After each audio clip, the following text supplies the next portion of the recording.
ఏ బాబోయ్ చూడండి అసలు పొలం అయితే దుక్కు కొట్టడానికి అయితే వచ్చినామండి మేము. అసలు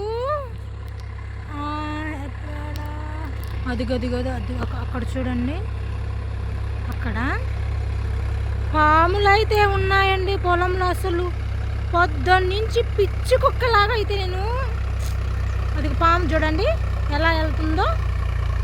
పాము అయితే ఉన్నిందండి పొలంలో. అసలు నిజంగానండి నేనైతే ఎక్స్పెక్ట్ చేయలేదు. ఆ పాముని చూస్తూనే నా పని అయితే మాత్రం నిజంగా అయిపోయింది.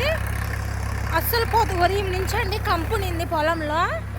దానికోసమని పొలంలో అది కోస్తూ పిచ్చి కుక్కలా తిరిగాను. పొలాలన్నీ కంప ఆడుందని ఏరుకుంటూ చూసుకుంటూ.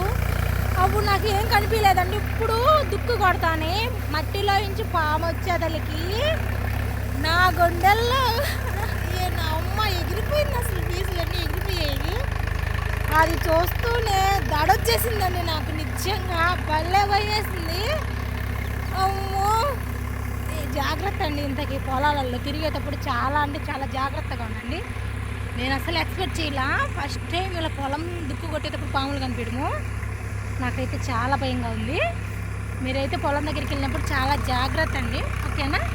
ఇదిగోనండి ఆ పొలం అయితే అయిపోయింది. ఇంకొక పొలం అయితే కొడుతున్నాము. నీళ్ళు ఎంత కట్టిన గంజాలు చెక్కి నీళ్లు నిలబెట్టినా కూడా ఉండలేదండి. నిన్నైతే ఎన్ని నీళ్ళు ఉన్నాయి. మళ్ళీ నైట్ అంతా వాన వచ్చింది, అయినా కూడా నీళ్ళు లేవు, బుడదగానే ఉంది. మళ్ళీ నేను ఉదయం వచ్చేసరికి దొంగలు పడిపోతూనే ఉన్నాయండి. ఏం చేద్దాం, ఏం చేయలే, అంతే. ఎలాగైతే కొట్టమని చెప్పాను, అందుకే ఆయన కొడుతూ ఉన్నాడు. నేను పక్కన నిలబడుకొని ఉన్నాను. ఒక పాము అయితే కనిపించింది. ఎంత అయిపోయి తనకి ఎలా ఉంటుందో పరిస్థితి తర్వాత చెప్తానే, ఓకేనా? Bye bye.